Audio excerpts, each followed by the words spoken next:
Je me trouve à présent dans la ville d'Alcobaça, devant le plus grand et le plus beau monastère du Portugal, paraît-il, en plein cœur du centre-ville. Au Portugal, c'est hallucinant, les monastères, enfin voilà, ils sont en un centre-ville et on peut se garer partout. Il y a des parkings aménagés pour les camions, pour les bus, pour les voitures, de partout, c'est vraiment le bonheur. C'est vraiment un poids en moins, un souci en moins. Donc je vais aller visiter ce sublime monastère. Alors là, je me trouve dans le cloître. Et ici, il y a la fontaine octogonale dans laquelle les moines venaient se laver les mains. Et puis on a tout autour le cloître, bien sûr.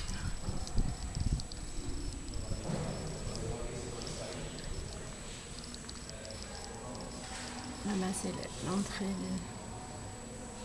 de l'église, de l'abbaye plutôt. Et encore le cloître. Allez, je vous emmène. Oh, des jolies gargouilles. Continuons la visite. Je me trouve actuellement dans le réfectoire. Et on peut noter cette petite porte. Alors il paraît que les moines qui étaient trop dodus, qui n'arrivaient pas à passer par cette porte, eh bien, ils étaient tenus de jeûner jusqu'à ce qu'ils puissent passer par la porte.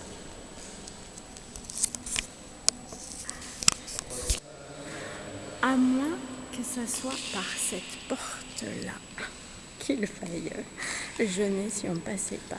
Ça serait plus drôle.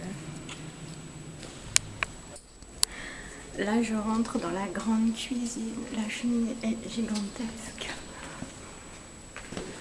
Avec des azulejos. Regarde un peu le four. Les fontaines. On comprend que les moines devaient jeûner avec un four pareil pour rentrer au réfectoire. Impressionnant.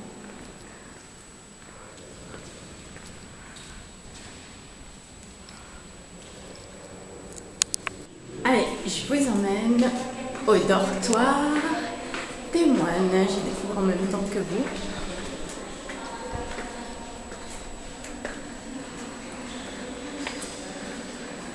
Waouh, c'est juste immense. Bon, après, il faut savoir que le monastère a quand même accueilli jusqu'à 999 moines en même temps dans son ensemble. Donc finalement, ils n'avaient peut-être pas autant d'espace que ça. Regardez comme c'est beau. Ces ogives, ces arcades. Quelle belle vue sur les jardins et sur le cloître depuis les dortoirs où je me trouve.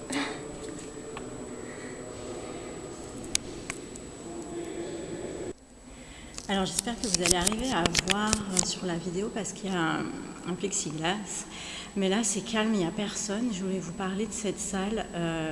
On voit deux tombeaux. C'est les corps de Inès de Castro qui fut assassinée. En fait le roi tomba fou amoureux d'elle. Et c'était la servante de sa femme, la reine. À la mort de la reine, il voulut l'épouser. Évidemment, son père s'y opposa et fit assassiner Inés de Castro, qui était espagnole en plus. Quand le roi reprit le pouvoir, eh bien, il fit massacrer toutes les personnes qui avaient assassiné Inès. Il la fit couronner. Et je ne sais pas si on voit, on verra peut-être plus en bas dans la salle. Le corps d'Inès, donc là, qui nous tourne le dos, repose sur les statues de ces assassins. Le roi, à la demande, les deux corps furent enterrés l'un face à l'autre, comme ça, s'il se réveille, en tout cas dans l'au-delà, quand ils se retrouveront face à face. Magnifique histoire d'amour. J'entre à présent dans une salle absolument sublime. Avec, regardez, toutes les statues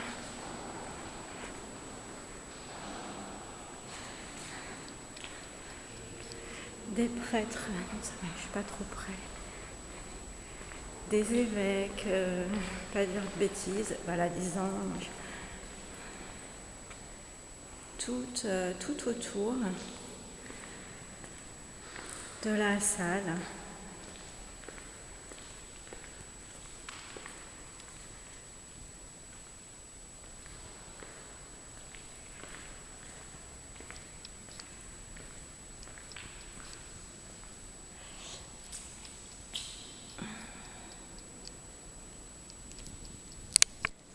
Alors là, je me trouve dans l'église, tout simplement gigantesque et sublime. Alors le premier tombeau de Dom Pedro dont je vous parlais, lui repose sur des lions, symbole de pouvoir et de puissance.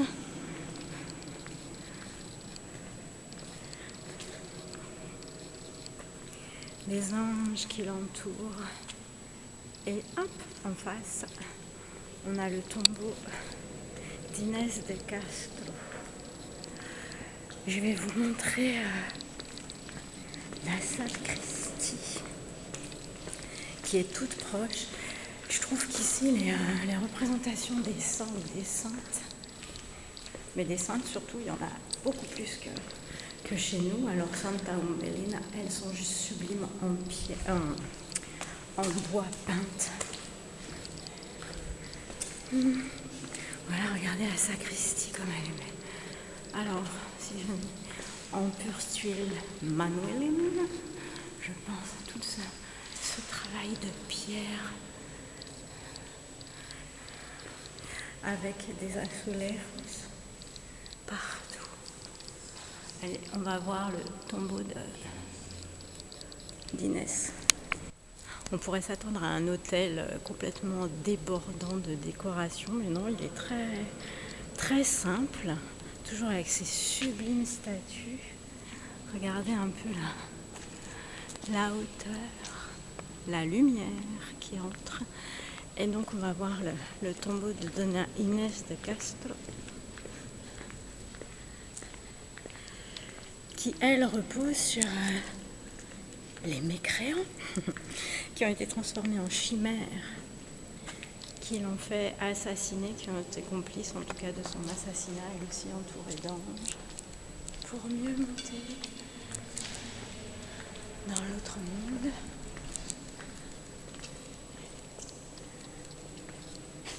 Juste sublime, un vrai travail d'orfèvre. Alors on continue la visite. Je viens de me prendre un fou rire avec les personnes de l'entrée. Je devais représenter mon billet et j'ai présenté le billet de la maison du chocolat où je me suis fait un cadeau. Je me suis offert un chocolat, comme on n'en fait que en Espagne et au Portugal, avec du vrai chocolat. Enfin bref, à tomber. Donc pardon, là je me retrouve dans la salle. Il y a le nom des rois, Alphonse III, Alphonse Dion Ier. Voilà, le Panthéon, avec toujours les azulejos. Alors, je ne sais pas comment sont les autres, mais c'est vrai que c'est majestueux et sublime.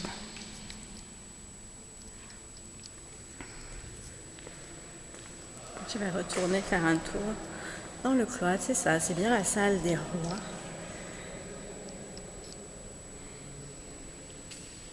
Du Portugal. Alors oui, on voit aussi un retable consacré à mince, j'ai oublié son prénom, Bernard, si je ne dis pas de bêtises, ou Bertrand de Clairvaux, qui a fondé l'abbaye de Clairvaux en France, en partenariat, si je puis dire, avec le Portugal, en tout cas, inspiré de ce cloître. Donc ça sera intéressant d'aller faire un tour un jour.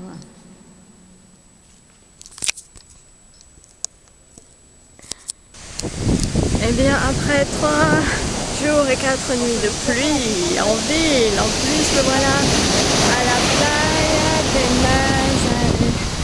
Je crois que je vais rester 1 ou 2 jours à la mer, à l'océan plutôt. Regardez-moi ces vagues et ce bruit.